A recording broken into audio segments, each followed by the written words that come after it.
Bom dia, bom dia a todos e todas.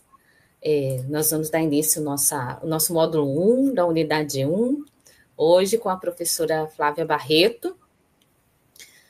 Eu vou falar um pouquinho da professora Flávia, mas ela também vai se apresentar, né, falar dessa unidade hoje. A professora Flávia de Oliveira Barreto, ela é pós-doutora em estudos culturais, do Programa Avançado de Cultura Contemporânea, Escola de Comunicação da UFRJ, foi orientada pela professora Heloísa Ferreiro, tem doutorado em Ciências Humanas e Sociologia pelo Instituto de Filosofia e Ciências Sociais da Universidade Federal do Rio de Janeiro, sob orientação da professora Elina Gonçalves de Fonte Peçanha, tem mestrado em Sociologia, também pelo Instituto de Filosofia e Ciências Humanas da Universidade Federal do Rio de Janeiro, orientada pela professora Marie Francis Garcia. É professora associada do Departamento de Educação da Faculdade de Formação de Professores, FFP-UERJ, coordenadora da pós-graduação Lato Sensu, da Faculdade de Formação de Professores da UERJ, né, do curso de especialização em Educação Básica e Gestão Escolar, coordenadora do Coletivo Memorar, grupo de pesquisa em autobiografias, coordenadora do projeto de extensão, Laboratório de Educação Musical, e atua com pesquisas sobre memória, educação, música, narrativas, autobiografias e cultura. É a nossa professora de gestão educacional 1 e 2 lá da UERJ. Bem-vinda, Flávia. Vamos começar o nosso diálogo de hoje, né, sobre gestão democrática, gestão escolar e também um pouco desses desafios aí da gestão de escola. Bom dia a todos, todas, todos. Adriana, obrigada pelo convite. A primeira coisa que eu vou fazer é perguntar, estamos gravando, não é? Bom, então, vou falar um pouquinho sobre mim, né? Eu sou a professora que, na semana passada, teve um problema, como todos nós costumamos ter, né, de falta de luz e de falta de internet, aqui onde eu moro, mas isso acontece, né? O que me trouxe a lembrança do período da pandemia em que a gente viveu remotamente, né, online, na relação com as pessoas, mas, enfim, é com muito prazer que eu estou aqui hoje no nosso encontro, né? O meu tema é a gestão democrática, e eu coloquei um título do Por que é um desafio, que é uma pergunta, e eu gosto muito de perguntas, né? A minha experiência como gestora não é a experiência que é a gestão das escolas, né, na educação básica. Eu tenho uma experiência recente e uma anterior de gestão de um departamento, que é o nosso departamento de educação na Faculdade de Formação de Professores da UERJ. É um departamento muito grande, que tem 63 professores e que a gente oferece por semestre em torno de 140 disciplinas, ou seja, 140 turmas, né? E atravessamos todos os cursos da Faculdade de Formação de Professores. Nós somos 6 departamentos, 7 cursos, né? Temos matemática, geografia, história, inglês, português, ciências e a licenciatura em pedagogia, né? Enfim, é um departamento bastante grande que tem a dimensão de uma faculdade, né? Então, hoje nós vamos tratar mais especificamente de dar conta de 2 conceitos que estão no termo gestão democrática, né? O primeiro, que na ordem da frase é o último, né? Nós vamos visitar a ideia de democracia e vamos trabalhar a questão de gestão, o pensar que antecede a ação. Então, são 2 conceitos distintos, né, para a gente verificar esse conteúdo e a gente começar a trabalhar essa noção de gestão democrática, né? Então, vamos. Eu já estou passando aqui os slides, tá, Adriana? Vamos falar primeiro, então, sobre democracia, né? Democracia é um tema que a gente ouve muito falar, né? E a gente também usa muito essa palavra, democracia. E o que é democracia? Porque a gente fala muito, mas explica pouco, né? O que a gente está querendo dizer quando a gente fala de democracia. Eu deixei para vocês uma referência aí bibliográfica, tá? Essas referências, para quem tiver a curiosidade de fazer umas leituras a mais, em diálogo com o que nós estamos apresentando hoje, tá? Em especial o José Murilo de Carvalho, um historiador que é muito interessante, ele tem esse trabalho sobre a cidadania no Brasil, ele estuda o processo de formação da sociedade brasileira focado na questão da cidadania. O Roberto da Mata, que é um antropólogo, também uma contribuição muito interessante para nós pensarmos as dinâmicas das relações sociais e institucionais no nosso país. O Gilberto Freire, que é um clássico, né? Casa Grande Senzala, Roberto da Mata, Casa e a Rua, e o Gilberto Freire, Casa Grande Senzala, que é uma leitura imperdível, né? Ainda que existam muitas controvérsias a respeito da interpretação dos textos do Gilberto Freire, ele tem uma contribuição muito grande. E essa contribuição ela aparece também no trabalho do Roberto da Mata, porque desde o Gilberto Freire, que já está apontado a estrutura da formação social brasileira como sendo a origem da maneira como nós nos relacionamos politicamente, socialmente dentro do nosso país. Então, a primeira coisa que a gente vai pensar, as múltiplas possibilidades e dimensões da democracia, né? Então, algumas questões elas aparecem quando a gente fala de democracia, porque democracia, ela, ao mesmo tempo em que é uma palavra referenciada a um conceito da ciência política, é também uma terminologia que a gente usa no nosso cotidiano e que dá margem para muitas interpretações. Por exemplo, às vezes as pessoas dizem a respeito de si mesmo como uma qualidade pessoal, eu sou uma pessoa democrática. E aí eu deixo a pergunta para vocês, será que existem pessoas democráticas? Essa é uma maneira adequada de nós nos referirmos a essa terminologia? Será que alguém pode ser uma pessoa democrática? O que será ser uma pessoa democrática? E a democracia, ela existe para que todo mundo fique satisfeito? Às vezes eu me defronto com essas situações, né? Muitas vezes um estudante tem uma questão individual, uma questão pessoal, e que quer que seja atendida, compreendida, aceita, acolhida, né? Por exemplo, eu não posso vir à aula hoje, porque eu estou com um problema em casa, minha filha está passando mal, ou eu tenho que sair, eu vou ali, eu vou lá, eu não posso ir, eu tenho um trabalho. Enfim, aí você diz, não, mas você não vem, então você tem falta. Mas a pessoa não gosta de ouvir isso, por quê?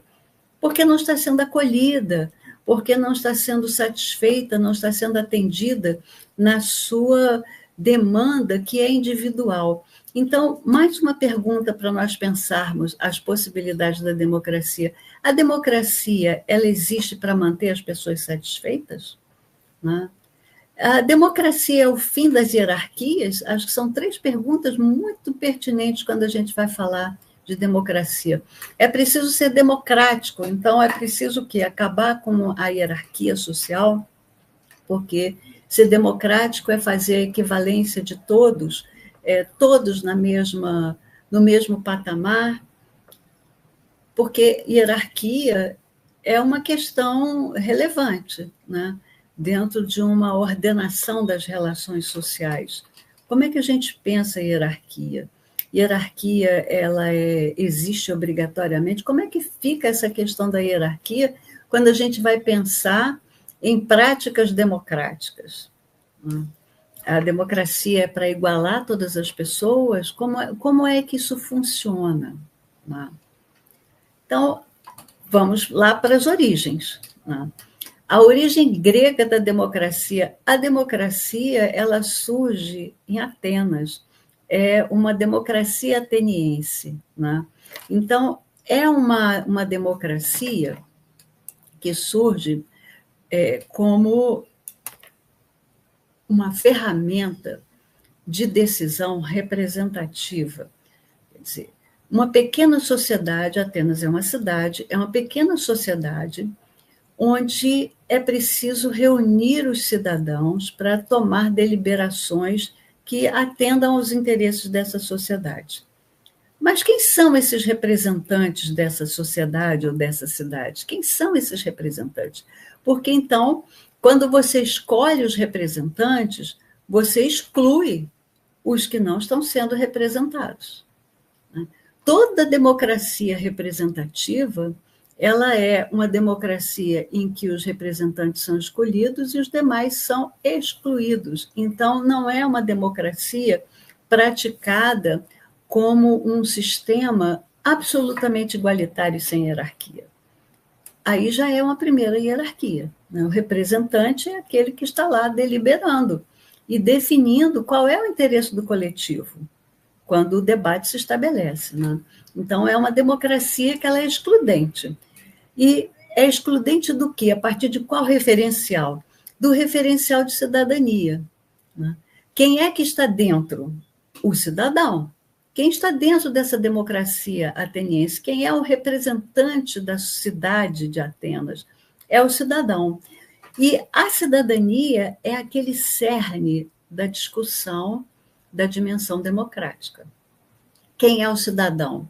A gente já ouviu falar, né, que na Grécia, cidadão eram apenas os homens, não eram os escravos, não eram os estrangeiros, não eram as mulheres, e eram os homens que tinham um certo patamar de poder econômico, proprietários de terra, né? Eles tinham uma certa condição que não era uma condição como, por exemplo, a de um artífice, né? De uma pessoa que era um artesão. Nem todos os homens em Atenas estavam nas mesmas condições para serem considerados como cidadãos representantes daquela sociedade. Então, a primeira coisa que a gente vai perceber é que democracia é uma ideia de funcionamento de uma sociedade, um funcionamento que serve de base para a estruturação do Estado. Então, é um funcionamento de uma sociedade que precisa de diálogo, que precisa de escoamento para que os interesses sejam debatidos, disputados e implementados, para que essa sociedade tenha uma direção, tenha um plano, enfim, para se configurar como uma sociedade, mas como um espaço coletivo. Então, aquela primeira questão, existem pessoas democráticas? Não, isso é um uso vulgar da palavra democracia, porque democracia se aplica só a um sistema de funcionamento de um ambiente coletivo. Então, não tem pessoa democrática. Pode ter pessoa que ouve bem, que é generosa, que é simpática, que é acolhedora, mas não democrática, porque democrático é um ambiente coletivo regido e estruturado de uma certa maneira. E de que maneira é essa? É de uma maneira representativa, aonde quem está representando e respondendo pelo coletivo é eleito, é escolhido. Então, se não são todos juntos ao mesmo tempo, é uma democracia representativa. Se forem todos juntos ao mesmo tempo, a gente imagina que esse coletivo ele é pequeno, numericamente pequeno, porque senão você tem que ter representação, né? Então, a democracia é um sistema, e é um sistema político, é um sistema que rege as relações, que organiza aquela sociedade, seja um espaço micro, né, como uma sala de aula, como uma escola, seja um espaço macro, como um país inteiro, um Estado. Então, democracia é um sistema de organização das relações sociais. E aí vale a pena a gente fazer esse mergulho na nossa história brasileira, para saber um pouco sobre nós, quem nós somos, o que nós pensamos, como nós agimos. Por que isso? Porque a sociedade brasileira, ela tem uma história muito peculiar, é uma história que não envolve só fatos, envolve hábitos, maneiras de pensar, mentalidade, imaginário social, tudo aquilo que está na nossa mentalidade e que aparece. Aparece quando? Aparece hoje. Não aparece só no Brasil colônia, vem de lá. Não aparece só no Império, na Primeira República, não, vem de lá, mas está vivo hoje. Aonde? Na nossa forma de ser, na nossa forma de agir, na nossa mentalidade, no nosso imaginário social. Então, é bastante presente e muito influente. Então, os primórdios da prática cidadã no Brasil, como é que acontece? Né? O Brasil Colônia, ele é um projeto português, né, de ocupação de um território a ser colonizado. Esse território ele é ocupado de que maneira? Ele é ocupado com uma estrutura familiar patriarcal. Né? O que eles estão reproduzindo ali? Eles estão reproduzindo a concepção da sociedade feudal, em que o senhor feudal recebe um tanto de terra, um poder sobre aquele feudo, e ele manda naquele território. É uma família, com o chefe da família, que é o patriarca. O que é isso? Capitanias hereditárias. Né? Olha o título do negócio. Capitanias hereditárias, é posse da terra, e hereditário porque vai passando o título de pai para filho. Então, essa capitania hereditária, ela tem um chefe da família, que ele é o Estado, ele é a sociedade, ele é o juiz, ele é a polícia, ele é o exército, ele é aquele que concentra em suas próprias mãos todo o funcionamento de um coletivo. Todas as relações, é a partir dele que emanam as regras, as normas, o como nós vamos nos relacionar aqui, como vai ser aqui, quem é que manda, né? Então, é uma estrutura familiar. A nossa primeira estrutura social não tem instituições.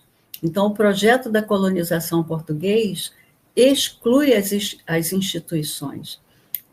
Acho que vocês talvez tenham lembrança lá, quando a gente estuda história na escola, lá nos nossos primórdios do processo de escolarização, aparece uma história assim: os jesuítas estavam lá no sul e tinha essa construção, os 7 povos das missões, eles estavam catequizando os índios locais, os indígenas, né?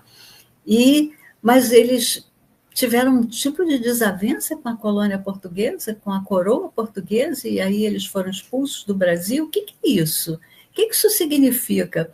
Que desavença é essa? É a desavença do modelo, porque jesuítas no Brasil é uma ordem que tem regras próprias, que é uma instituição e que funciona de acordo com os critérios dessa ordem.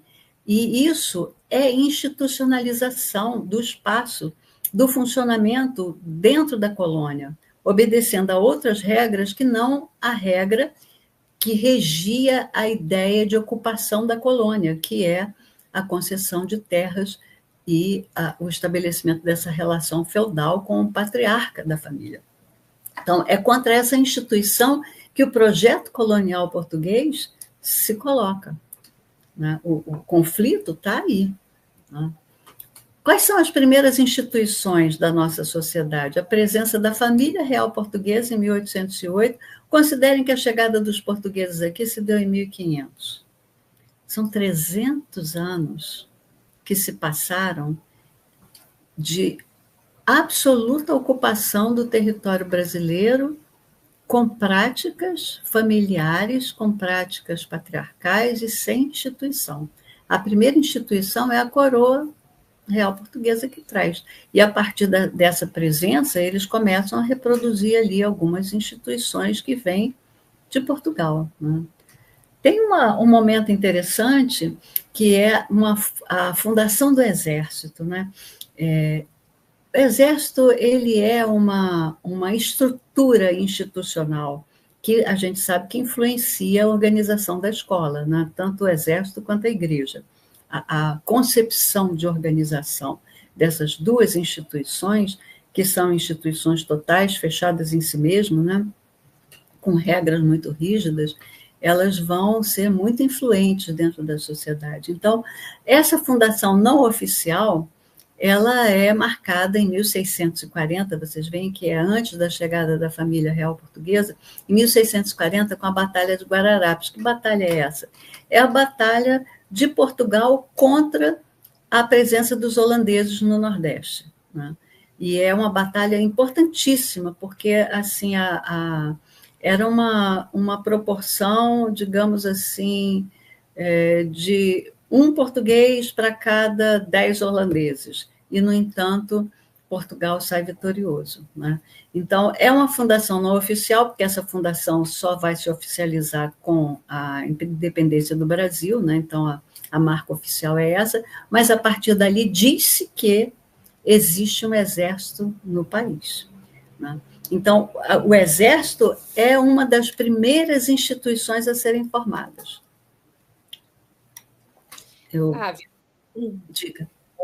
Antes de você passar para o próximo, né, para o próximo slide, tem uma pergunta do William, quando você falava de que, né, a questão da pessoa democrática. E ele faz uma questão assim, sendo assim, não existe pessoa autoritária? É porque parece que está dialogando democrático com autoritário por oposição. Não. Não é que a pessoa não possa ser autoritária, ela pode ser autoritária, como ela pode ser simpática, pode ser acolhedora, mas o termo aqui em questão é o termo do uso do conceito democrático e democracia, que se aplica corretamente ao ambiente coletivo. Então, obviamente, existem pessoas autoritárias, antipáticas, refratárias, assim como existem pessoas simpáticas, acolhedoras, pessoas que ouvem, né? Mas o termo democracia, exclusivamente, ele está se referindo ao ambiente coletivo. Então, não é muito apropriado a gente usar essa terminologia aplicada a uma qualidade pessoal, pessoa democrática. Democrático como? Se democracia é um sistema que rege as relações dentro de uma coletividade, né? Aí eu trouxe de lembrança aí o quadro do Vitor Meirelles, que está ali no Museu Nacional, né? A Batalha de Guararapes, né? Fica aquela coisa assim romantizada, registrando a importância desse evento, né? Para a formação social. Então, o Murilo de Carvalho, ele traz uma reflexão que vem da independência, 1822, ao Estado Novo, em 1930, né, que vai mostrando que, nesse momento, a gente está vivendo um processo de estruturação do Estado. Mas esse processo de estruturação do Estado, ele está tendo como pano de fundo o escravismo colonial. Então, a gente já sabe que o poder do governo, quer dizer, uma outra característica, né? O poder do governo terminava nas porteiras das propriedades privadas. Então, permanece uma prática social fundada na ideia do poder patriarcal. Esse poder patriarcal, ele se faz presente na dominação dentro das propriedades de terra, com a presença do escravismo colonial como mão de obra, né? Que sustenta essa sociedade. Então, é interessante, assim, por que isso está sendo assinalado, né? Essa fotografia também é muito interessante, para ver a proporcionalidade, né? Nós tínhamos, em 1822, em torno de 5 milhões de pessoas como população, dos quais 3 milhões eram pessoas que estavam na condição de escravizados e 800 mil indígenas, aproximadamente, né? Então, a ideia de uma sociedade que tem um Estado pressupõe o quê? A participação da sociedade nesse Estado, né? Mas, embora seja uma república, né, aí a estrutura que vai sendo formada aponta para a ideia de república, ainda a prática da capitania hereditária do espaço feudal é permanente.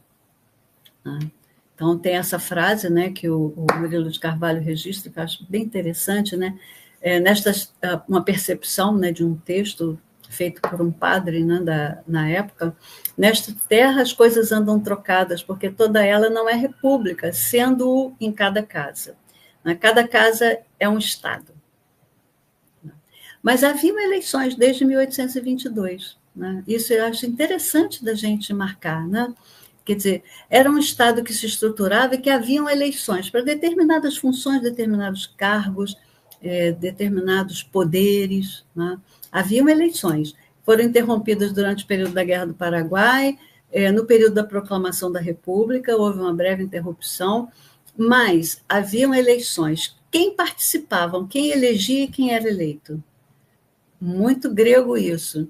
Os cidadãos. Quem eram os cidadãos?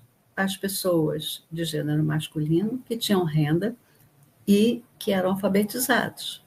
Sendo que 85% da população não estava alfabetizada.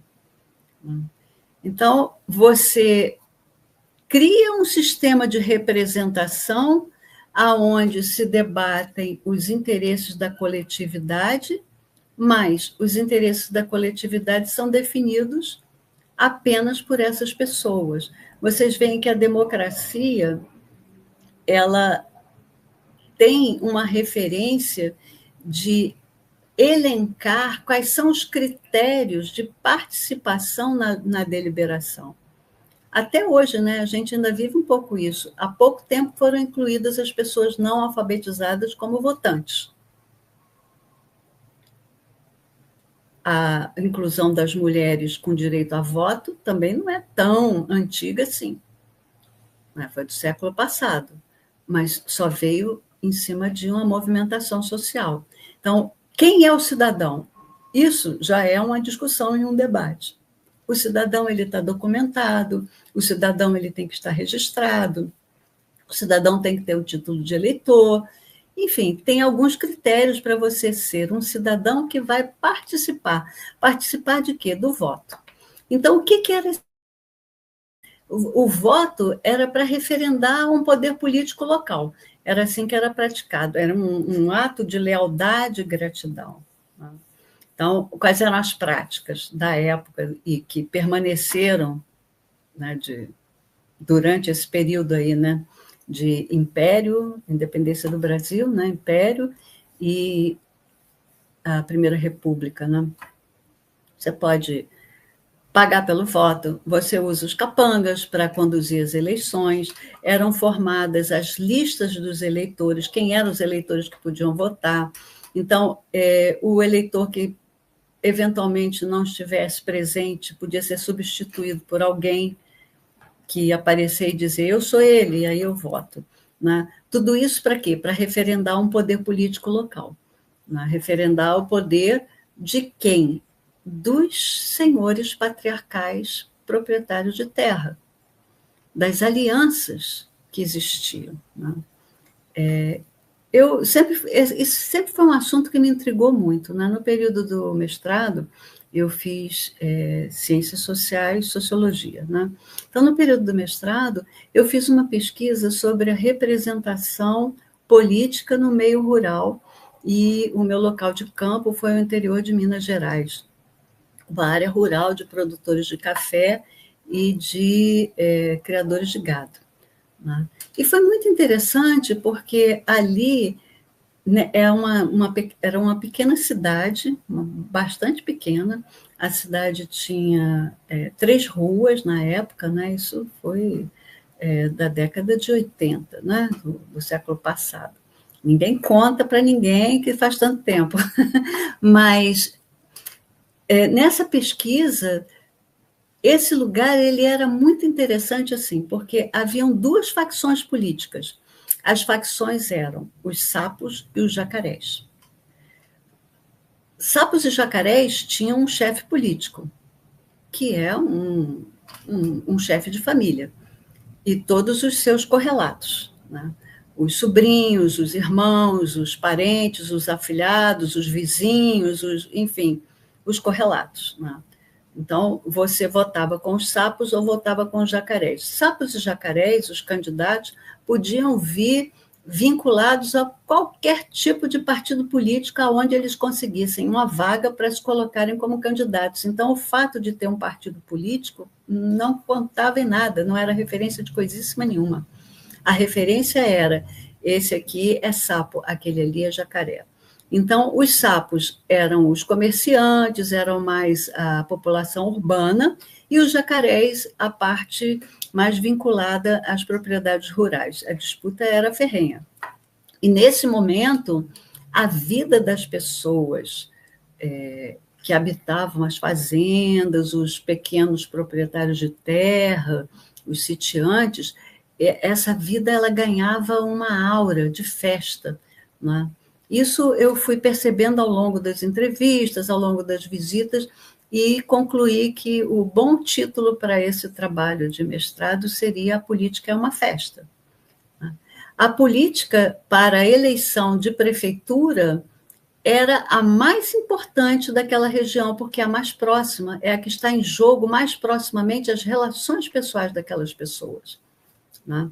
Então, o candidato eleito, se ele é sapo, ele é o seu vizinho, o seu parente, lá no seu sítio as máquinas da prefeitura vão passar na estrada, você vai ter uma série de facilidades, etc. Durante o período da campanha eleitoral, os cabos eleitorais passeavam pelas estradas, davam carona para as pessoas numa região em que não havia transporte, para trazer as pessoas da área rural para a cidade, para se consultarem, etc.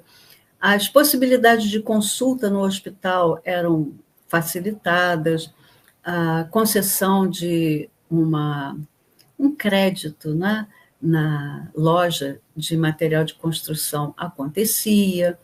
Isso era tão institucionalizado que as famílias, os chefes de família que queriam participar desse momento, né, de benesses, iam para as estradas com um saquinho plástico transparente com todos os títulos eleitorais da sua família, para dizer, olha, aqui você tem tantos votos, né? Então balançava assim esses votos nas estradas e conseguia todos esses benefícios, né?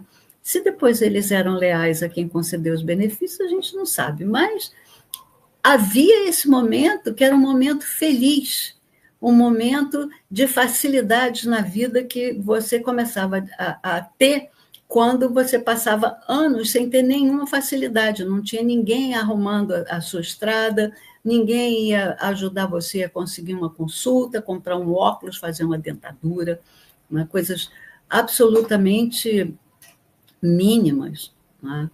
Mas que tudo isso acontecia. E as festas, elas eram festas inclusivas. Nas fazendas, o que se servia de comida para fazer os candidatos se apresentarem nas fazendas, para todas aquelas pessoas que trabalhavam, né, e fazendo os seus discursos, eram festas em que você comia a mesma coisa que todos os candidatos, todos os convidados, e bebia a mesma bebida. Nos casamentos, em comparação de uma festa para outra, nos casamentos era diferente. Por exemplo, havia um casamento, o casamento vai acontecer a comemoração na fazenda. Tem uma mesa para os convidados e o que eles comem não é o que os trabalhadores comem. Os trabalhadores vão comer um pão com carne, os convidados vão comer maionese, vão comer outras coisas mais finas, segundo a cultura local. As bebidas são diferentes. Então, a distinção nas outras festas em relação ao período das festas de eleição é dada. Todos estão em condições iguais.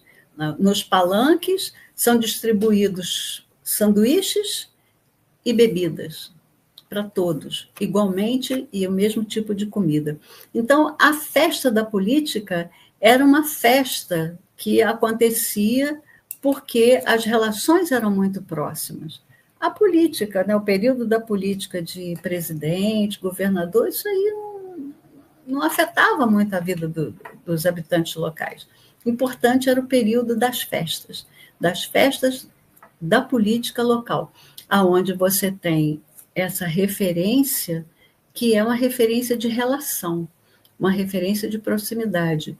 Meu vizinho é padrinho da minha filha, e se ele assumir a prefeitura, a gente tem garantido o trabalho para minha sobrinha, ela vai trabalhar na prefeitura, ela eventualmente vai ter uma nomeação, um cargo comissionado, enfim, relações.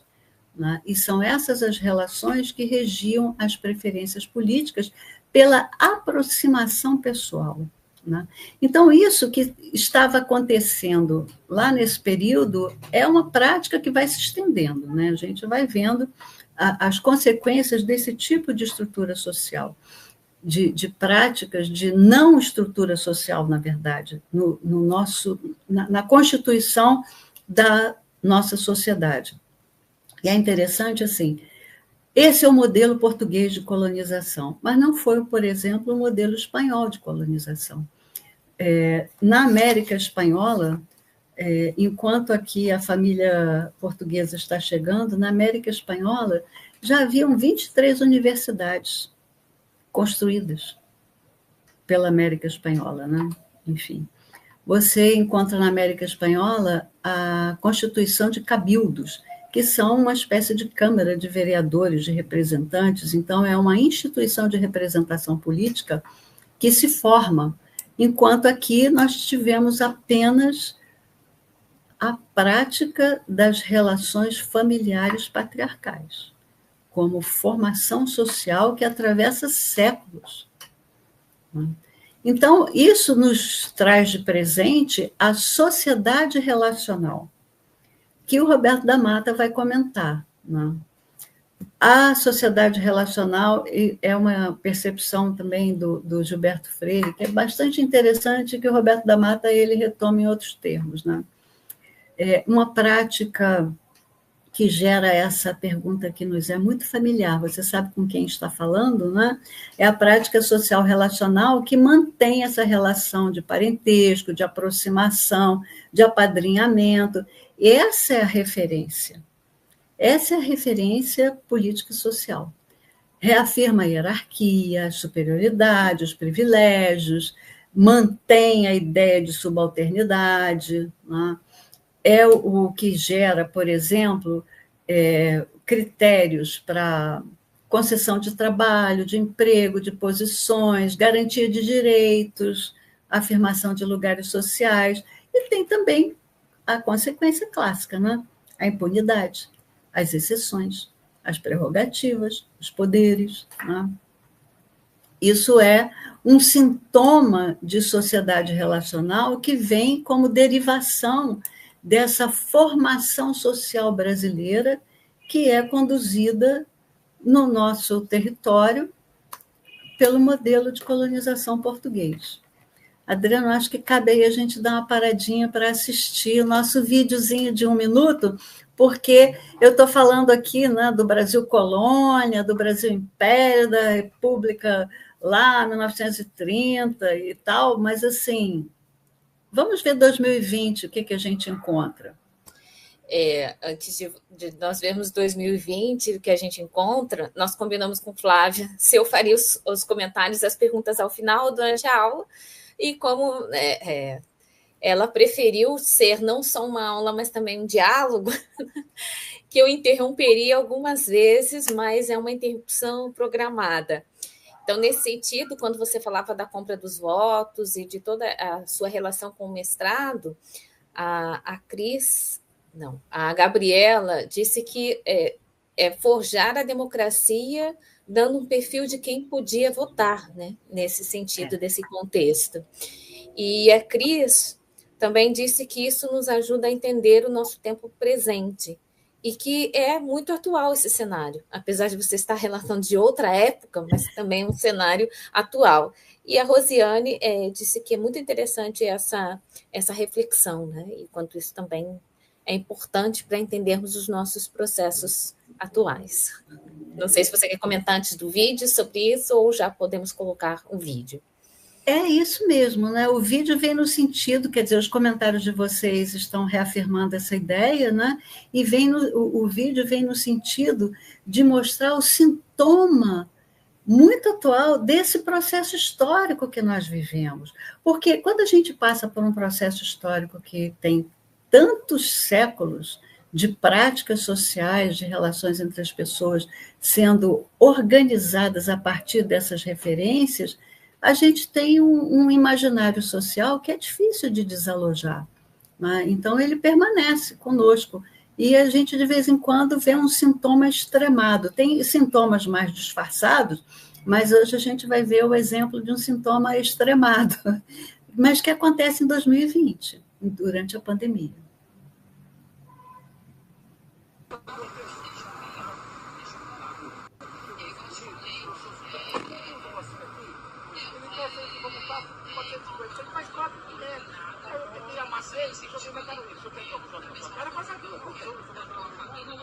Vou fazer ou você joga na minha cara? Você já fala com o Delbel. Então tá bom, pode ligar pro Delbel. Liga pro Delbel. Liga pro Delbel. Delbel? Que horas? É, do desembargador Eduardo Siqueira. 7 Segundo povo bem, e o senhor, tudo calmo?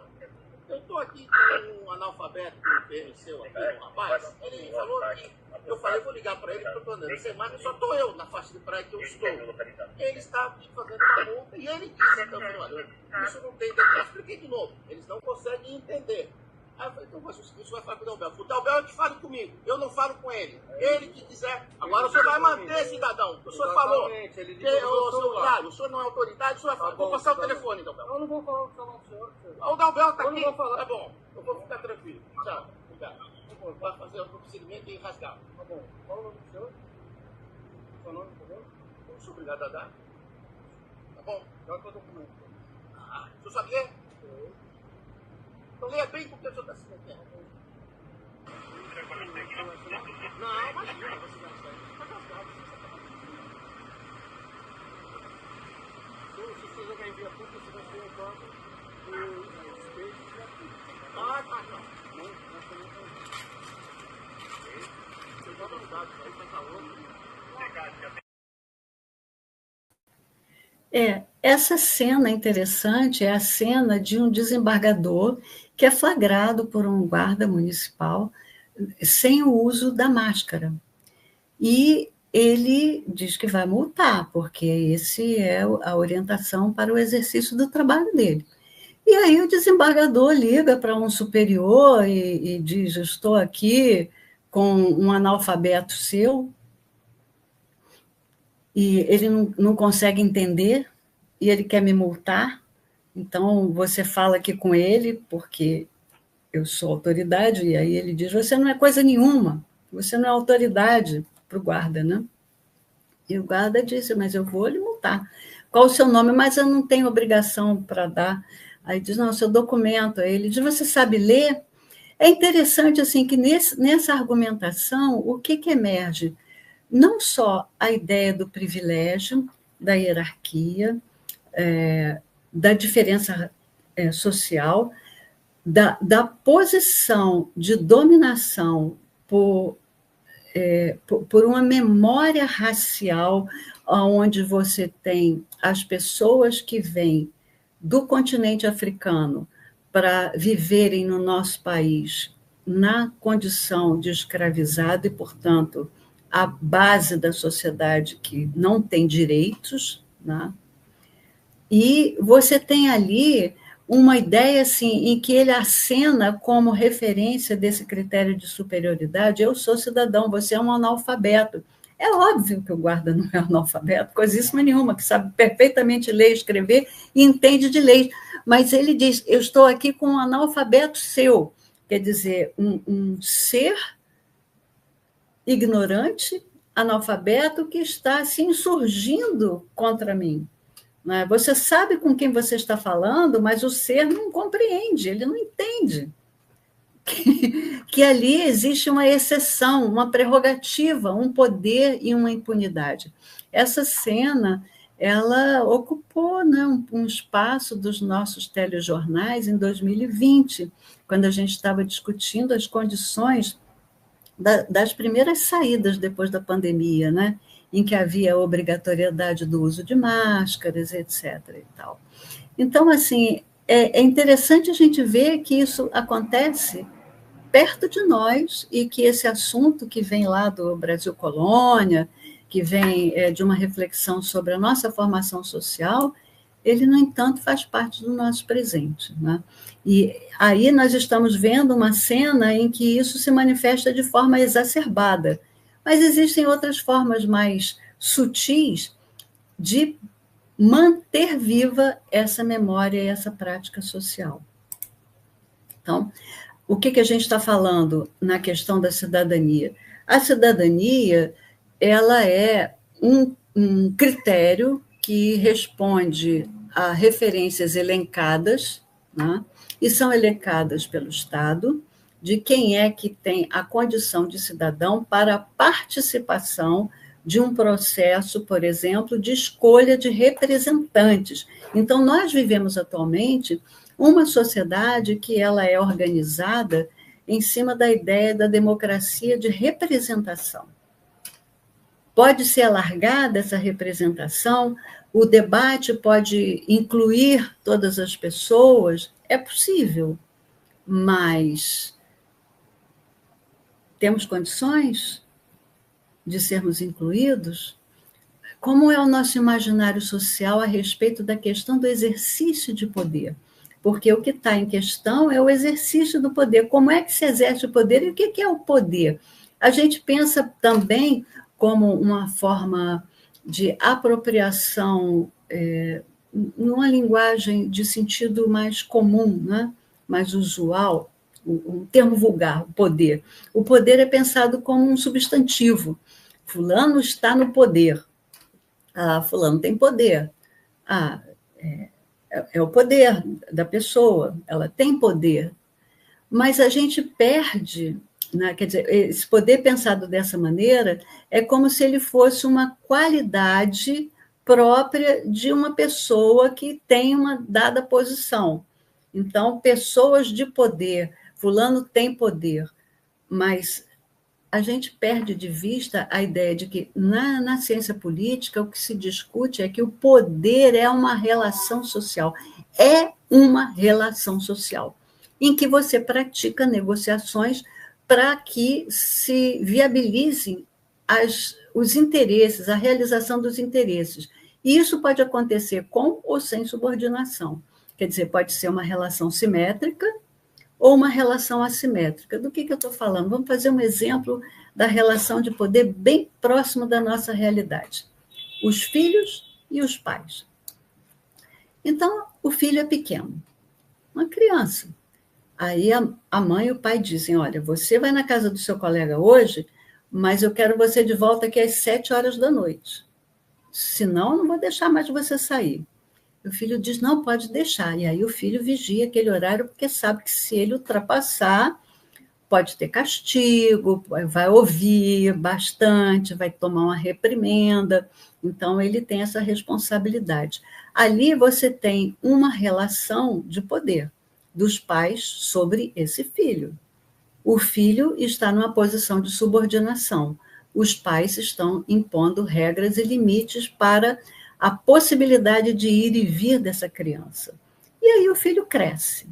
E aí ele cresce, ele quer ir para a festa, ele quer chegar mais tarde, aí os pais dizem, não, tudo bem, você pode ir, mas até 11h eu quero você de volta aqui em casa, senão a gente começa a ficar preocupado, e não dá, e é perigoso, bababá. Então você tem ali uma outra argumentação. E aí o filho compreende. Não, tudo bem, eu vou à festa, eu vou sair com os meus amigos, mas às 11h eu vou estar de volta, senão meus pais ficam preocupados. É uma negociação. É uma negociação que não tem uma subordinação, tem uma relação simétrica. Né? Então, você já chegou no ponto da simetria, porque aí esse jovem está em compartilhamento com os sentimentos dos pais, em respeito e atendimento aos sentimentos dos pais, esse jovem vai atender a essa argumentação. É uma relação de poder mas é uma relação de poder em que sentido? O interesse dos pais é não ficarem aflitos. O filho vai atender a esses interesses. Muito bem. E aí passam-se os anos, um pouquinho mais, né? E o filho já está mais velho. E aí o filho diz, olha, eu vou sair. Aí os pais dizem, não, mas nós queremos você aqui até as 11 horas da noite. Ele diz, não, me dá a chave aí da casa, que quando eu chegar eu nem incomodo vocês. Ah, não vou dar a chave, não sei o quê. Porque se você não chegar, eu vou trancar a porta. O filho disse, gente, eu já cresci, para com isso. Eu tenho autonomia, eu já estou grande, eu não tenho esse negócio de vou chegar às 11 horas, eu vou e pronto. Mudou a relação. Esse filho retira o poder dos pais de fazerem uma ingerência sobre o seu movimento de ir e vir. Não tem negociação, ele não vai atender a esse pleito dos pais sob qualquer argumento. Ele está retirando o poder.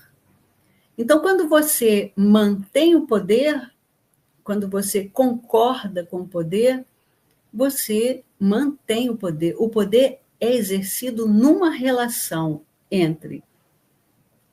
Aí são os ditados populares, né, gente? Entre quem manda e quem obedece. Manda quem pode, obedece quem tem juízo. São as relações assimétricas. São as relações... Porque eu estou dando exemplo da relação familiar, é uma relação amena, não é? Mas existem relações assimétricas baseadas num exercício de força, num exercício de coação, um exercício de poder, como existe na sociedade. A sociedade tem práticas de exercício de poder, onde o exercício de poder, ele muitas vezes é assimétrico. É uma disputa. Sempre o poder é uma relação. E o que está envolvido no poder? As relações sociais coletivas e individuais, interpessoais. Nós, como seres humanos, nós vivemos numa sociedade em permanente disputa de poder. Disputamos o poder nas relações pessoais afetivas, disputamos o poder nas relações pessoais de amizade, nas relações entre professor e estudante, nas relações nas nossas famílias, nas relações sociais, entre os grupos sociais que se sentem, que unem, né, pessoas que se sentem desprovidas de reconhecimento. Então, a relação social humana, ela é atravessada, permeada pelo exercício do poder. Por isso é que eu reforço a ideia de que democracia é pertinente a um coletivo. É uma regra, é um sistema que rege uma relação coletiva para a discussão do exercício do poder. Então, você tem uma democracia que pode ser vivida por todos os componentes do coletivo, mas, para isso, o coletivo precisa ser de uma população pequena. A gente não pode reunir toda a população brasileira no lugar para deliberar a respeito de alguma coisa. Então, nós temos que ter uma representação dessa população. E é essa representação que vai estar votando, decidindo o que é isso. Câmara, Senado, Câmara de Vereadores, são representantes. Representantes de quem? Da maioria da população que está elegendo os seus representantes. Como os participantes, os cidadãos participantes da arena do debate. Tá? Então, a democracia ela é praticada em diversas dimensões, de várias formas, e ela é sempre um sistema para organizar as relações humanas num espaço coletivo. Por isso que, no interpessoal, é o uso vulgar da palavra democracia, não é o sistema como um conceito da ciência política a respeito do exercício do poder em sociedade. E aí eu vou assentar, né, essa ideia com essa imagem que eu achei muito pertinente, né, de que são as crenças nos mitos que habitam o nosso imaginário social, que favorecem as relações de poder assimétricas. O que é isso? Quando você tem uma relação de poder assimétrica, ou seja, em que alguém está impondo sobre o outro uma maneira de pensar, um interesse, uma forma de ver de uma maneira autoritária, isso é uma relação. E você está acreditando que deve se submeter a isso, que só tem essa forma, que só tem essa maneira, que não há como ir contra. Você está favorecendo, né, a permanência de uma relação de poder assimétrico, e a humanidade vive situações inacreditáveis, né, como essa que é registrada nessa imagem, né? É interessante a gente pensar assim, naquele momento em que o filho diz para os pais: para com isso, vou voltar a hora que eu quiser. Ele corta a relação de poder, ele sai da posição dele de subordinado e ganha uma autonomia em relação a esse pequeno coletivo, que é o coletivo familiar. Em termos de sociedade, as questões são mais complexas, mas todas elas estão em diálogo com o exercício da cidadania, a forma como se estrutura a democracia e a maneira como nós participamos desse cenário democrático. Então, essa é a primeira parte. A gente termina aqui com essa imagem. Vamos para a segunda parte, que é a gestão democrática. Então, falamos de democracia e gestão. Agora vamos falar de gestão. Na gestão democrática, falamos de democracia, vamos falar de gestão, esse conceito, né, de gestão democrática.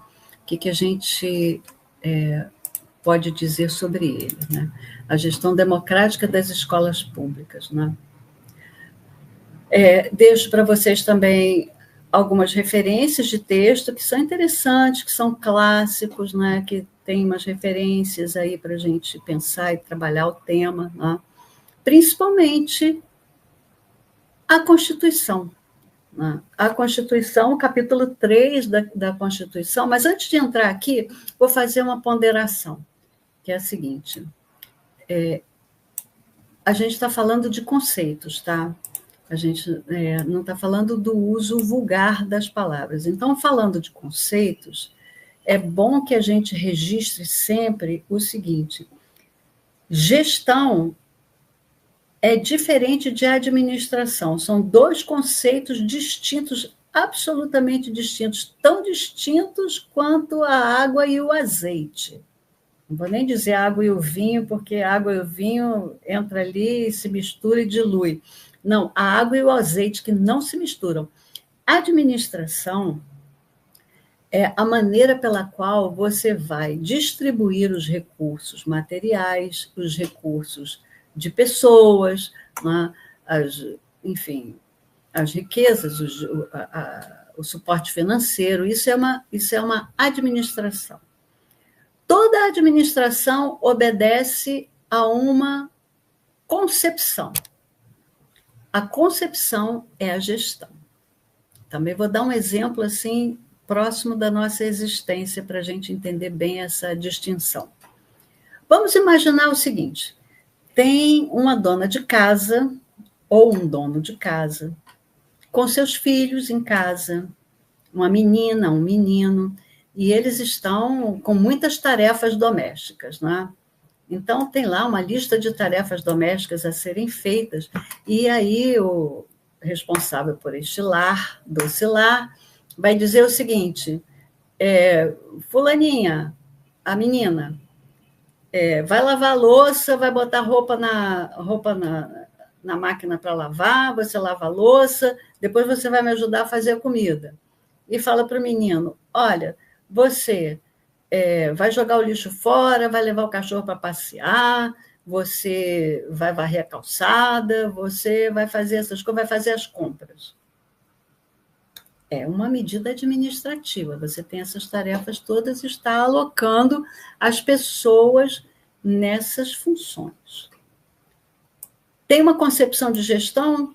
Tem uma concepção de gestão inconsciente ali, mas que está reproduzindo. Vamos ver o que está sendo reproduzido em termos de concepção, em termos de referencial nessa distribuição de tarefas tão, assim, óbvia. Não. Na casa do lado, a mesma situação. Tem um filho, uma filha. A distribuição de tarefas. Ao menino, vai botar roupa na máquina para lavar, vai lavar a louça, depois você vai me ajudar a fazer o almoço. A menina vai fazer as compras, vai levar o cachorro para passear e vai varrer a calçada. Qual será a diferença? Nesse segundo caso, quem está distribuindo as tarefas está premeditadamente, conscientemente, preocupado com a formação do masculino, com a cultura do masculino nessa casa. Tem um menino que está sendo formado e que, em geral, dentro da sociedade, a ideia de que o homem não faz tarefas domésticas que até então eram exclusivas da cena feminina, porque, nesse caso, ele está sendo feminilizado, porque isso não é papel de homem, porque o homem não faz isso, porque quem faz isso é a mulher que cozinha, a mulher que limpa a louça, que lava a roupa. Então, alguém está preocupado com isso. Por isso está distribuindo as tarefas dessa maneira, para que este homem, jovem, né, se forme tendo autonomia para viver a sua vida doméstica ou não como um ser participante do núcleo doméstico, e não como um ser dependente da pessoa do gênero feminino ou de alguém que vai ocupar esse lugar fazendo essas tarefas. Da mesma forma, quando você diz, meus filhos não vão fazer nenhuma tarefa doméstica, vocês vão estudar, pode deixar que aqui quem faz as coisas sou eu, o dono ou a dona da casa, e alguém que é contratado para fazer as tarefas domésticas, porque aos filhos não é assim, os filhos estão isentados dessas tarefas, vão estudar. Por quê? Porque as tarefas domésticas, elas são tarefas menores, são tarefas secundárias, são tarefas que quem tem que fazer são as pessoas menos preparadas, né? O que a gente está vivendo ali também?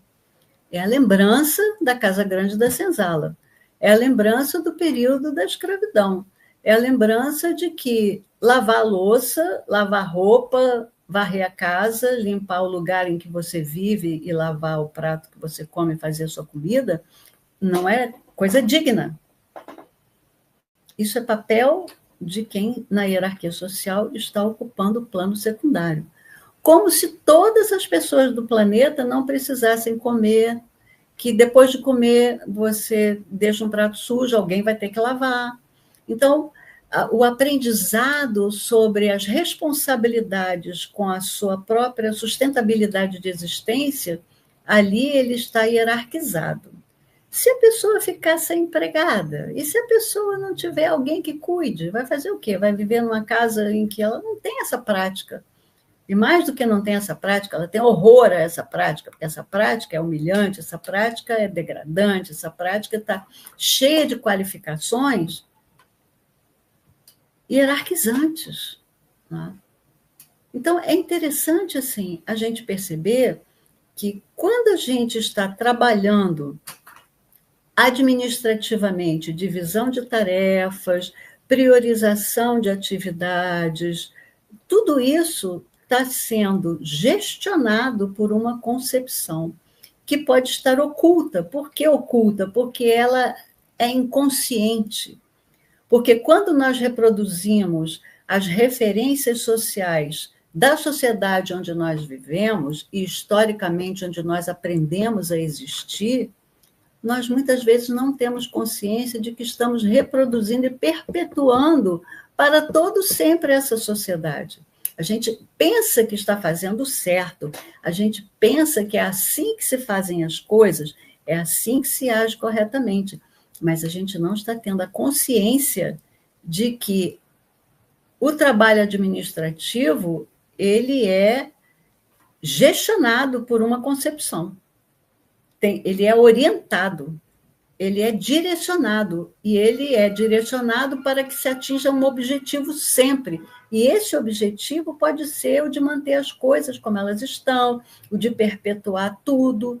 Como é que nós chegamos aqui hoje, em 2020, com uma pessoa que é um desembargador, um jurista, dizendo para um guarda municipal, um analfabeto que não compreende, e chamando uma pessoa de uma hierarquia para dizer, fala aí com ele, porque eu não recebo multa. Como é que chega isso até hoje? Chega nesses pequenos atos administrativos em que a gente celebra a maneira de fazer as coisas que vai sendo perpetuada através dos séculos na nossa sociedade. Então, se nós temos 500 anos de aprendizado de uma sociedade patriarcal, se nós nos tornamos uma sociedade relacional, isso vai sendo perpetuado nos nossos pequenos atos. Então, eu deixo para vocês a pergunta. Você tem um primo, uma prima, que trabalha numa certa repartição pública. Por exemplo, um hospital público, e por acaso você está precisando de atendimento médico nesse hospital. Você liga para o seu primo e diz, eu estou precisando de um atendimento médico. E aí o primo diz, chega lá às tantas horas que eu levo você direto para o atendimento médico. Essa é uma relação pessoal. É uma relação que vai facilitar o seu percurso e que vai te tornar diferente da pessoa que está entrando pela portaria e que vai ficar sentadinho lá na cadeira esperando horas para ser atendido. Em qualquer lugar que a gente tem uma relação pessoal, a tendência é de se quebrar os procedimentos institucionais e fazer tudo pela via do relacional, porque essa é a prática brasileira. É isso que a gente chama de jeitinho brasileiro. Qual é o jeitinho brasileiro? Eu tenho um amigo. Vocês veem que é mais fácil você arrumar um emprego quando você tem alguém que diz para outra pessoa, para o empregador, essa é uma pessoa legal, olha, pode contratar, que é bacana. Veio recomendado. Do que a frieza do currículo. Vou contratar, mas não sei quem é. É melhor quando vem com a referência de alguém que diz, não, pode, essa pessoa é uma pessoa legal. Porque nós somos essa sociedade que aprendeu a praticar as relações sociais de maneira relacional. E a gente perpetua isso até hoje. Então, assim, a primeira coisa que a gente precisa fazer ao adentrar na discussão de gestão é não ter a ingenuidade de imaginar que gestão e administração são sinônimos. Não são. A gestão, ela antecede a administração. Tá? Então, assim, vamos ver o que aconteceu na Constituição Brasileira lá de 1988, né? Século passado, mas foi logo ali, hein, gente? No capítulo 3, sobre a educação, a cultura e o esporte, né? O artigo 205 diz o seguinte, a educação é um direito de todos e dever do Estado e da família. Será promovida e incentivada com a colaboração da sociedade, visando o pleno desenvolvimento da pessoa. Visando o pleno desenvolvimento da pessoa. Seu preparo para o exercício da cidadania e sua qualificação para o trabalho. Então, você veja, desenvolvimento da pessoa, preparo para a cidadania e qualificação para o trabalho. São 3 coisas. São 3 referências, são 3 objetivos que se completam no mesmo indivíduo. Então, para preparar alguém para o exercício da cidadania, essa pessoa precisa aprender a participar, a praticar as relações políticas, tem que ter essa oportunidade. E praticar a relação política não é votar. Isso é só um movimentozinho que acontece no meio da história toda, né? Artigo 206. O ensino será ministrado com base nos seguintes princípios: igualdade de condições para acesso e permanência na escola, liberdade de aprender, de ensinar, de pesquisar, de divulgar o pensamento, a arte e o saber. Aqui não diz assim, olha, você tem a liberdade de ensinar, mas só sobre esses assuntos. Você tem a liberdade de divulgar o pensamento só sobre esses assuntos. Você tem a liberdade para divulgar o pensamento, a arte e o saber, mas depende. Não. Aqui está dito apenas isso, né? Pluralismo de ideias e de concepções pedagógicas, coexistência de instituições públicas e privadas de ensino, gratuidade do ensino público em estabelecimentos oficiais. Capítulo 3, né? Lá ainda. O item 5, valorização dos profissionais da educação escolar garantidos na forma da lei, planos de carreira, ingresso exclusivamente por concurso público de provas e títulos, né? E aí o item 6, gestão democrática do ensino público na forma da lei. É interessante isso porque muitos estudantes na universidade, quando começam a fazer essa disciplina, né, e eu estou lá assistindo, ficam assim meio surpresos, mas como assim isso está na Constituição? Isso não é um delírio dos professores das universidades que querem que tudo seja democrático, que todo mundo participe, que seja incluído. Isso está na Constituição, não está só na LDB, é parte da Constituição do país. Então, é um direito da Carta Magna do nosso país que rege a forma como as coisas devem se dar na nossa sociedade, e isso está aqui diretamente direcionado para o campo da educação.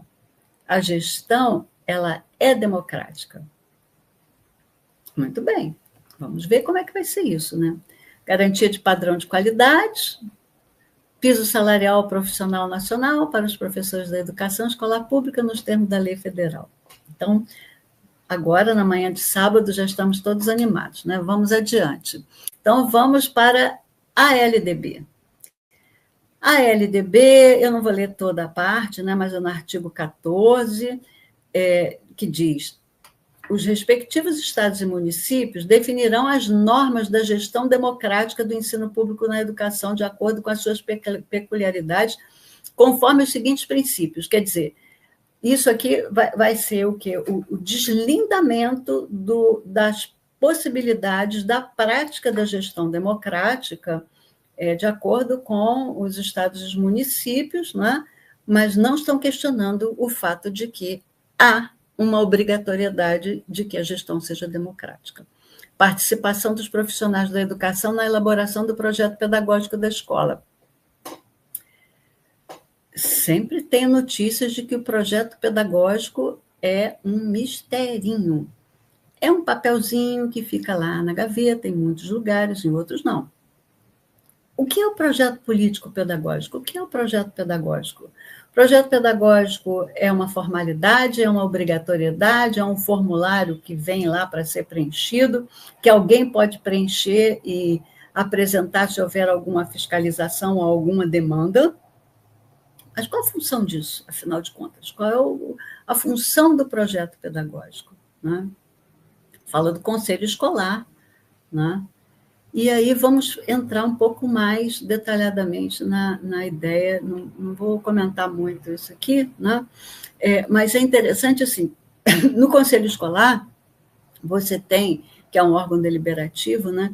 Ele tem uma composição obrigatória dos diretores, dos professores, dos orientadores educacionais, supervisores, administradores escolares, demais servidores públicos que exerçam atividades administrativas na escola, estudantes, pais ou responsáveis, membros da comunidade local. Então, aqui estamos ouvindo dizer que a escola está na sociedade e a sociedade está na escola, e deve estar também para deliberar. E deliberar o quê? Por exemplo, o projeto pedagógico da escola. Por que o projeto pedagógico da escola? Porque o projeto pedagógico é o norte. da construção de uma ideia de coletivo, que, aliás, ser coletivo é um aprendizado que nós, como sociedade, não temos. A gente pode falar de uma porção de coisas, de interesse coletivo, mas práticas coletivas, sermos pessoas coletivas, isso é um aprendizado histórico para nós ainda, nesta nossa sociedade de herança relacional. Só temos coletivo quando o coletivo tem uma organicidade. Outro exemplo. Uma porção de pessoas numa sala, eu costumo brincar muito com isso com os alunos, né? Tem uma turma. Ora, as turmas no sistema de crédito são compostas de pessoas aleatórias, não são pessoas que estão estudando desde sempre juntas, então não chega nem a ser uma turma que se relaciona, né? Não, são pessoas que estão ali unidas naquela disciplina, caíram ali naquela sala, algumas não se conhecem, e aí a gente pode propor o seguinte: vamos fazer uma festa? Vamos fazer uma festa. Aí, opa, todo mundo está gostando da ideia.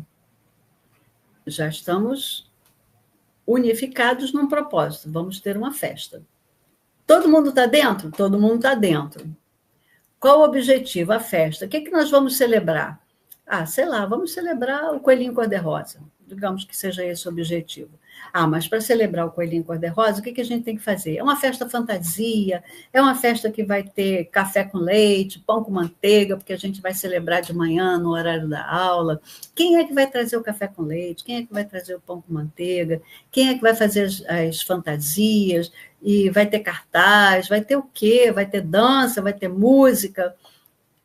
Você tem ali um grupo coletivo agindo, cada qual com as suas funções, com os seus compromissos, né? Um vai trazer o café com leite, outro vai trazer o pão com manteiga, um vai fazer a maquiagem, outro vai fazer o cartaz, mas essa organicidade da turma que então não tinha organicidade, ela se constrói a partir de um objetivo comum.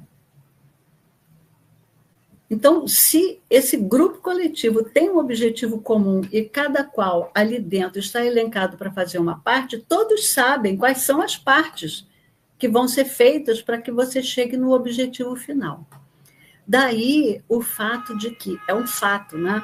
O planejamento de um projeto pedagógico, ele precisa ser dinâmico, adequável. Então, ele não é um documento estático, um documento de gaveta, uma exigência chata para ser cumprida.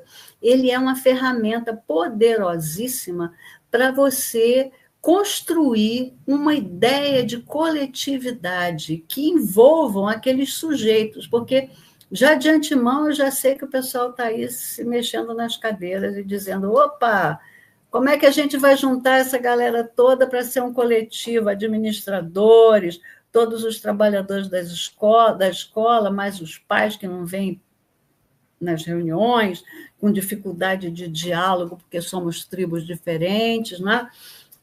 Como é que vai ser isso? E a comunidade do local, do que ela está falando exatamente, né?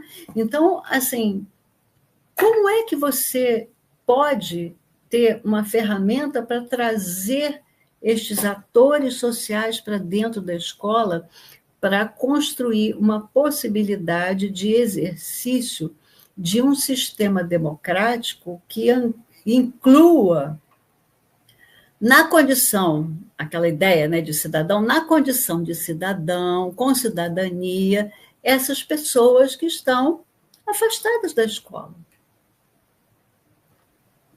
Projeto pedagógico. Projeto pedagógico é uma ótima ferramenta. É uma ferramenta mais complexa e mais penetrante do que vamos fazer eleição.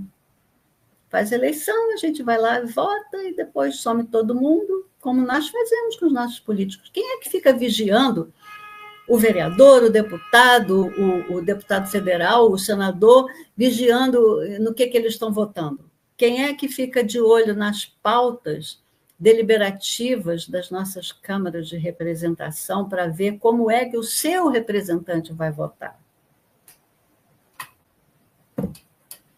Então, votar é um minuto de participação, mas é só um minuto. Significa que a gente está fazendo uma relação democrática, a gente está consolidando um sistema democrático de funcionamento da sociedade? Podia ser melhor, não? Mas, para isso ser melhor, a gente precisa aprender. Aprender o quê? A participar, que é um desafio histórico. Nós não temos experiência de participação em coletivos. A construção do coletivo é um desafio histórico brasileiro. É um desafio histórico para nós, que não tivemos essa experiência em lugar nenhum da nossa vida, em momento nenhum da nossa vida social. Alguns podem ter tido essa possibilidade, né, de viver experiências mais inclusivas, de debate, de construção, né? O que atualmente muito se faz é disparar o senso crítico, né? Isso está muito forte na nossa sociedade. Na universidade a gente percebe muito isso, né? Você tem um senso crítico aguçado, você tem o exercício da denunciação, mas você não tem a prática da construção na mesma medida, e menos ainda a prática da construção coletiva, porque muito da denunciação ela é movimentada por questões individuais. Isso me afeta, eu não gosto disso, aquilo eu não quero, tem que se ajustar às minhas dificuldades. Tudo bem, eu me sinto excluído, então eu quero ser incluído. Ok, sim, mas qual é o ponto de união para um organismo que não se forma, que é um coletivo dentro de uma instituição? Em que momento esse coletivo ele se une de uma forma que atravesse todos os atores sociais que estão ali vinculados? Olha que desafio. Então, coloquei aqui, aí já falando um pouco mais explicitamente, né, de modelos de gestão escolar. Nós temos 3 modelos, grandes modelos referenciais, claro que existem derivações, minúcias, etc., né?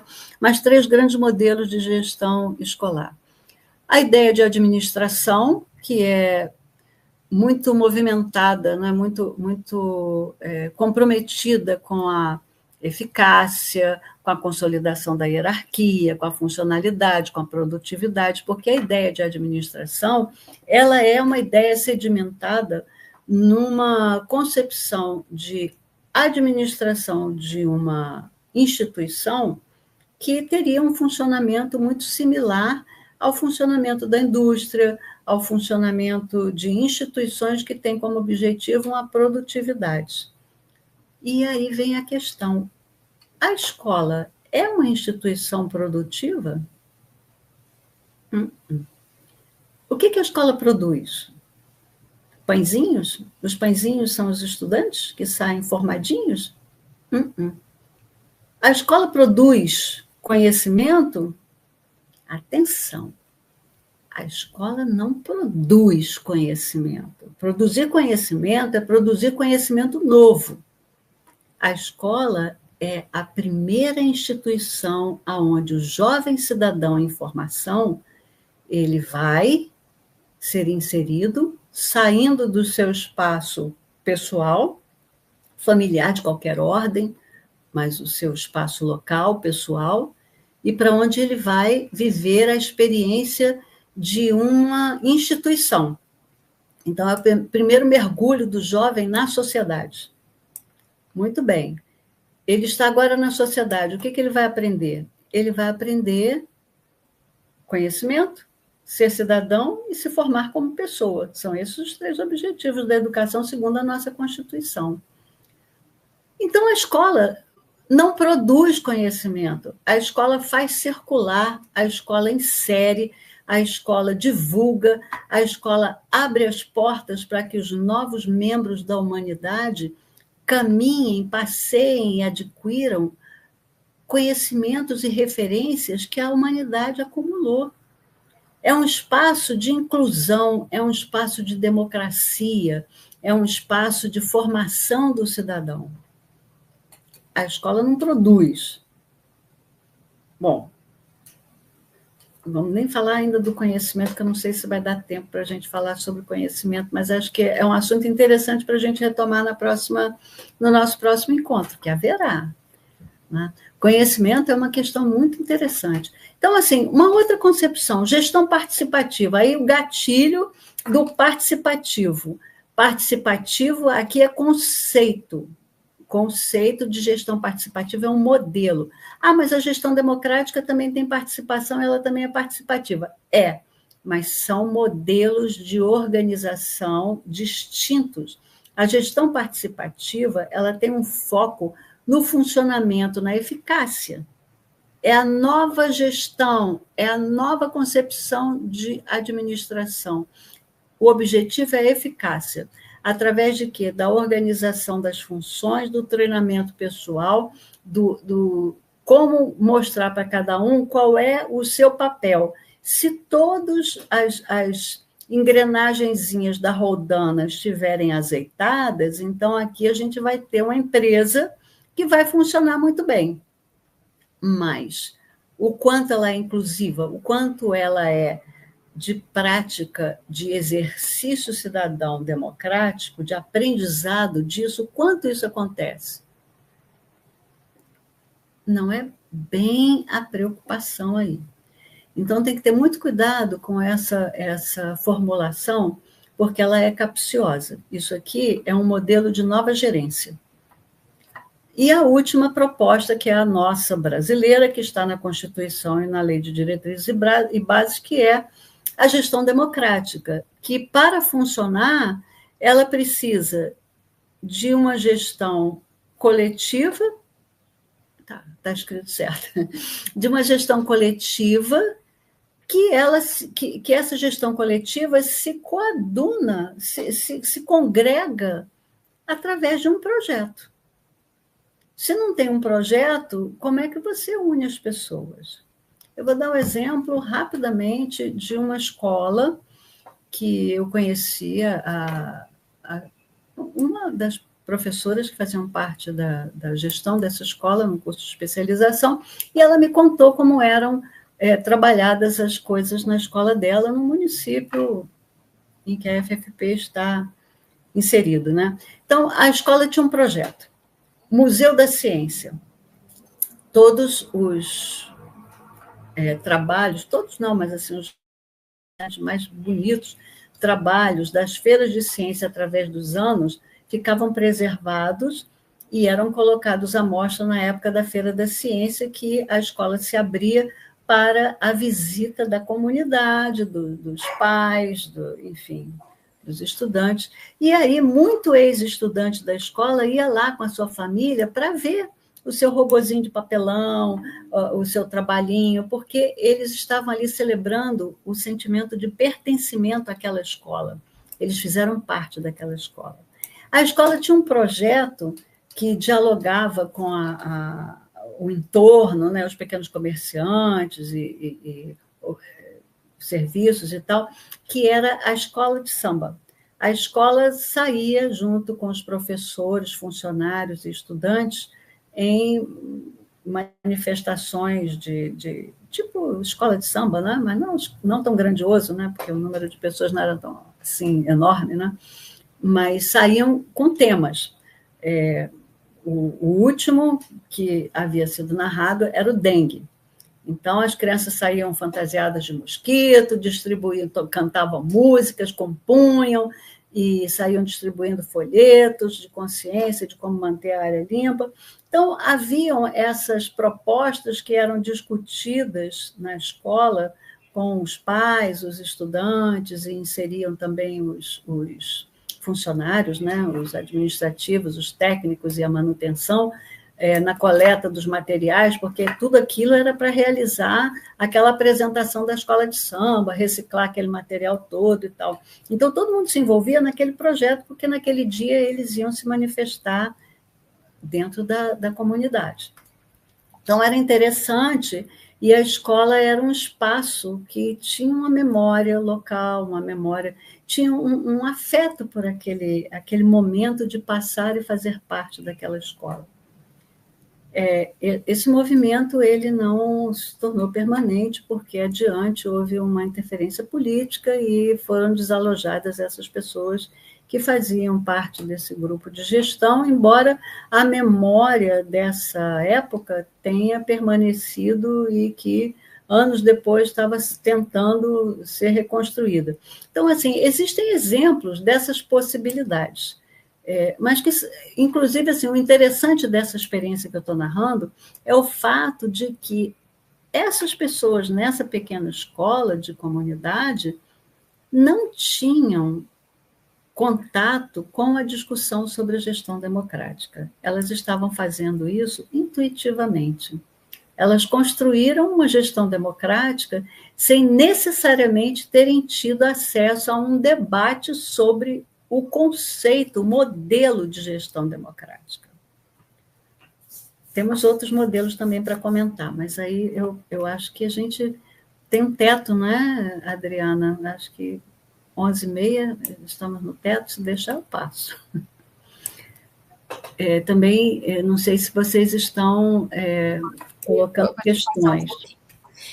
Tem algumas questões, mas como a gente tem um delay de transmissão, né, nem sempre elas chegam no mesmo tempo em que a sua fala está ocorrendo, porque nós tivemos alguns comentários a respeito do vídeo, né, algumas pessoas que assistiram no Fantástico, que retrata aquilo que foi, né, dito, e que também foi importante ter sido filmado, porque por conta do desfecho que teve o caso, o William falou aqui que ele, para fazer uma analogia, que hoje um vereador aqui do nosso, né, do Rio de Janeiro, da cidade do Rio de Janeiro, tem mais de 20 assessores. Falaram também a respeito do vídeo, sem contar que é um homem branco e que tinha os seus privilégios, o quanto a nossa política é uma vergonha, né? E aqui, por último, que aí, não sei exatamente aqui, o William e a Gabriela estavam se referindo na época do contexto da sua fala, mas foi feito 2 comentários aqui, reforçados também pelos participantes, que penso que deveríamos repensar a questão do título como uma pontuação para a entrada, que tem que ser a prova, né? Título poderia ser um critério de desempate, um motivo para ter uma gratificação salarial. E depois também foi feito um comentário pelo William que produz a ideia do mérito, né? Até se puder nos esclarecer a que momento da fala isso se deu, teve um delay, né? E que isso seria a nossa Constituição na íntegra. Acredito que a Cris estava se referindo ao exemplo da escola. Eu vou fazer só um comentário a respeito da entrada dos professores. A gente tem alguns problemas, né? Esse modelo de gestão escolar, na nossa realidade brasileira, ele nos traz desafios. Mas antes da gente entrar nesse tema dos limites e das possibilidades, que é sempre o subtítulo desse tema, né, limites e possibilidades, que eu acho que a gente pode discutir um pouco mais no nosso próximo encontro, e aprofundar um pouco mais também o entendimento desses modelos, é sempre importante lembrar que esses temas estão na Constituição brasileira porque houve organização do campo da educação, a presença dos educadores e participação no processo de construção, um processo disputadíssimo politicamente, no processo de construção do texto da Constituição. Da mesma forma, a participação docente na construção do texto da LDB. Então, a nossa participação, ela está sendo aprendida, não é que ela inexiste, mas a gente tem uma sociedade para viver também outros processos educativos e desalojar esses mitos, essas referências que ainda norteiam determinadas condutas, como é o caso do desembargadorzinho lá, cheio de ideias sobre prerrogativas e privilégios, né, hierarquias, etc., né? Ele não sabe que isso é feio, que isso não se faz, ele não sabe, ele está imaginando que faz, sim, porque sempre fez, né? Então, ele está achando que faz.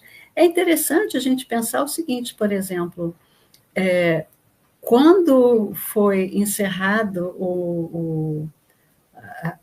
o escravismo colonial, isso aconteceu há 134 anos atrás. 134 anos atrás, a gente pensa.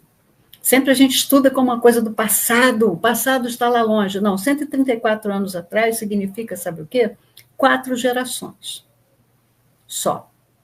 Em 4 gerações, você tem uma luta para desalojar um imaginário social que nos penetra até o fundo da alma, porque 4 gerações, 134 anos, para quem tem uma sociedade que vai se constituindo em 500 anos, vamos considerar, temos um trabalho a fazer. Docentes, nós temos uma responsabilidade com a construção da sociedade e com a construção do imaginário social dos futuros cidadãos. É isso aí. A escola é o jardim de infância da cidadania, é o espaço da educação para a participação política e social na sociedade. Então, eu estou deixando com a Adriana um vídeo, né, acho que vai haver como disponibilizar, sobre assembleias escolares, que também é uma ferramenta muito interessante. Nesse vídeo traz algumas ideias que eu acho bem legais. Inclusive, eu até pensei em adotá-las para a universidade, porque não é só a escola que tem problemas para implementar a gestão democrática. Todo o ambiente escolar, toda a nossa sociedade, né, tem as suas dificuldades e tem essa proposta de formação do indivíduo para o exercício da cidadania como um desafio, né?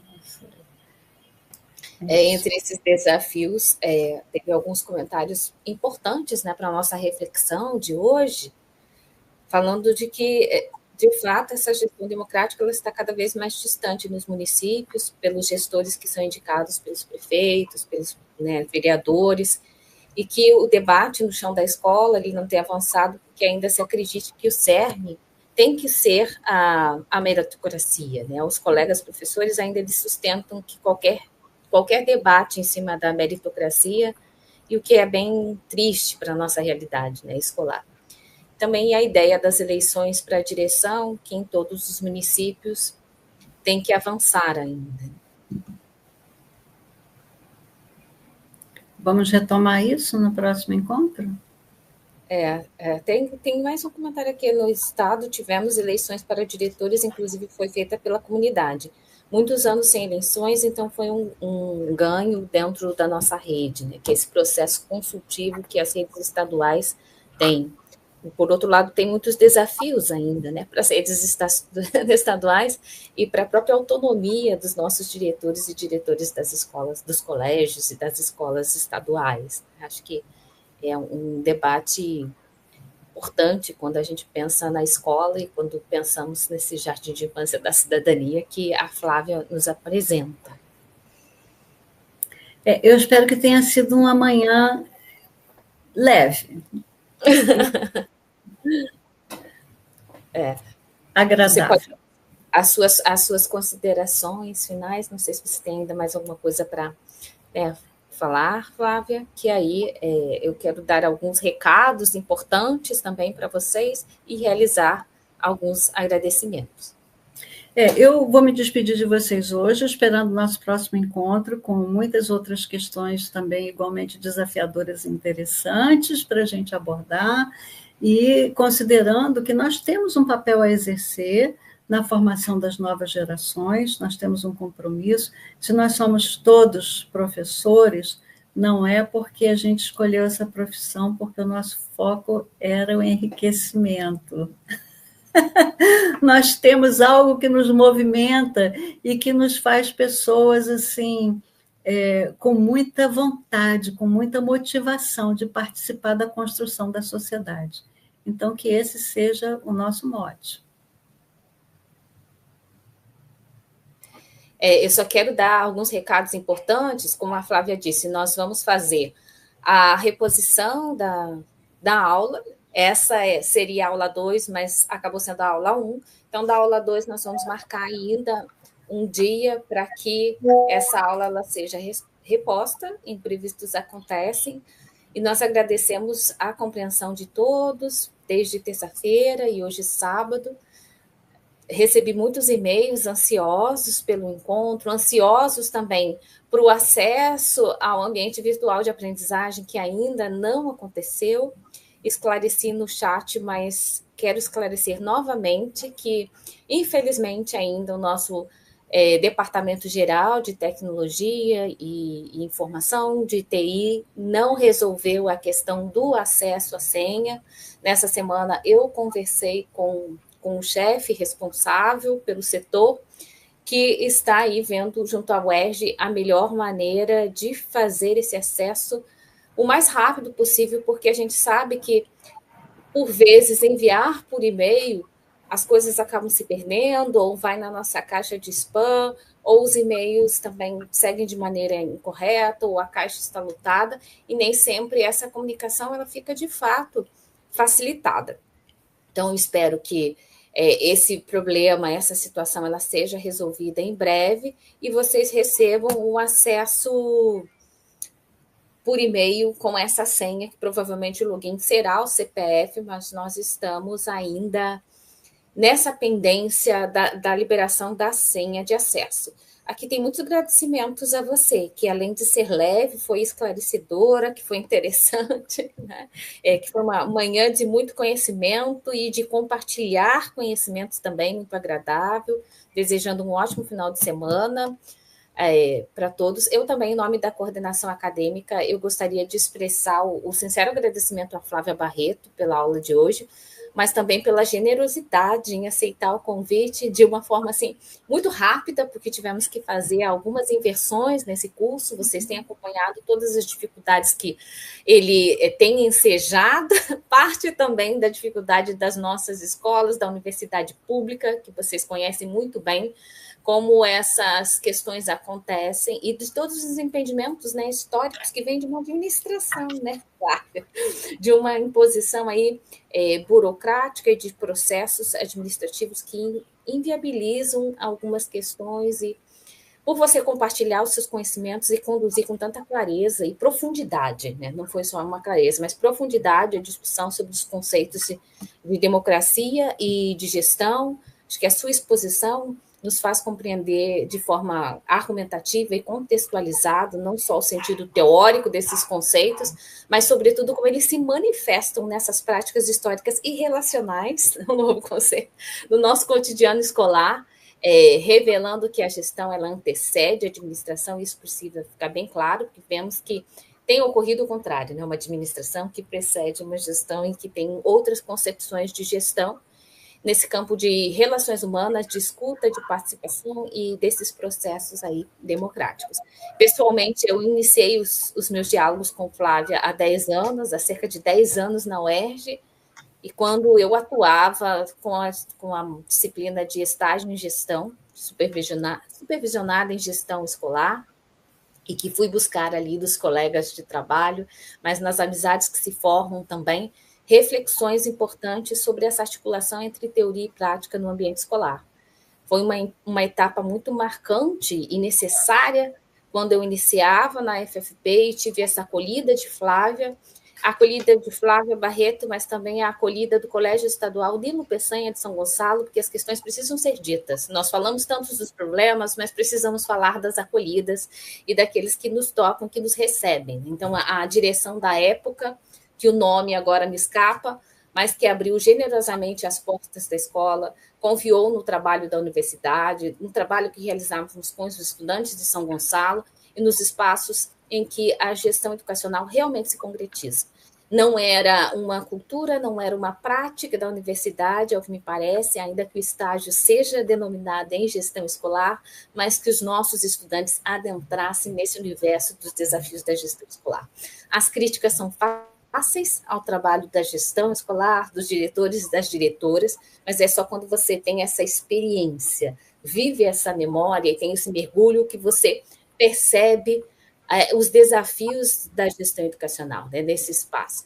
Então, muito obrigada, Flávia, foi uma contribuição extremamente valiosa, e eu estendo os agradecimentos aos nossos diretores e diretoras que estiveram aqui conosco nesse sábado ao vivo, e aqueles e aquelas que também vão assistir posteriormente, e que aí esse encontro nos motive, né, nos inspire nessas práticas de gestão democrática e coletiva em nossas escolas e, sobretudo, na universidade também, né? A Flávia não falou, mas ela tem contato com muitos diretores e diretores nesses anos todos de UERJ, porque ela já está há muito tempo aí com o nosso curso de especialização em educação básica e gestão escolar, que, sobretudo, são diretores de escola das nossas redes municipais e estaduais. Então, muito obrigada novamente, Flávia, e a todas as pessoas presentes nesse sábado. Um bom final de semana. E estamos com as inscrições abertas, nosso curso presencial de gestão educacional na Faculdade de Formação de Professores.